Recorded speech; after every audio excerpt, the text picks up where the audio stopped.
I'm Tom Hardy, and today I've come to meet Kenny Ross. Now, he was helped by the Prince's Trust 10 years ago. Kenny and I are very similar in many ways.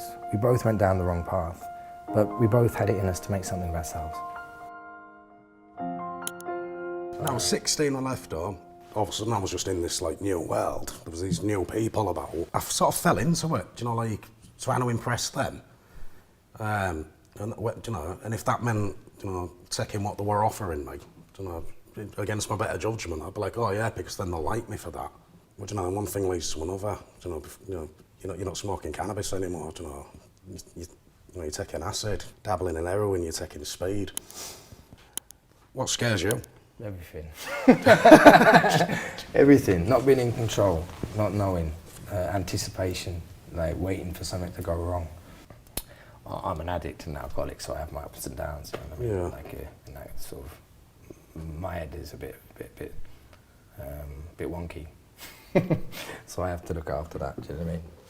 I didn't really do out constructive with myself until I got this flyer. A couple of years later. Like I say, that was the Prince's Trust course I went on. It was a music course, and I was only there a week. When I come back, it was just like my whole perspective had changed. And after the course, I think you got 6 months ongoing support, to see how you was doing and what have you. But 2 months after I'd been on it, they asked me to go back as a volunteer. And when I was on that, that's when I realised, I wanted to be in sort of youth-related work. I wanted to stop people doing what I'd done in the past, kind of thing.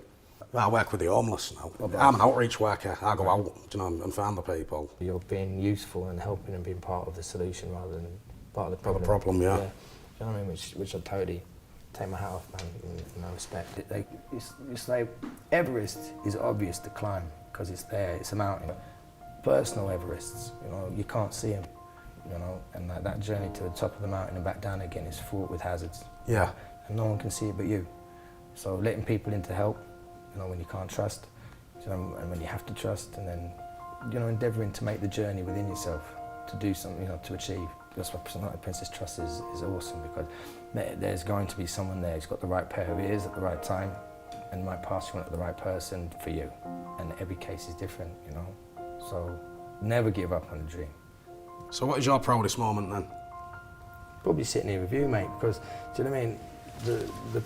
Everything that's brought me to where I am today is supposed to happen, innit? I'm really grateful to be here, mate, and I'm really proud of you because you've overcome a lot and you're doing really well and you're helping other people. I want to help other people, and I'm really grateful for the things that have happened in my life. It could have gone the wrong way. Pleasure, Ken. Awesome, man.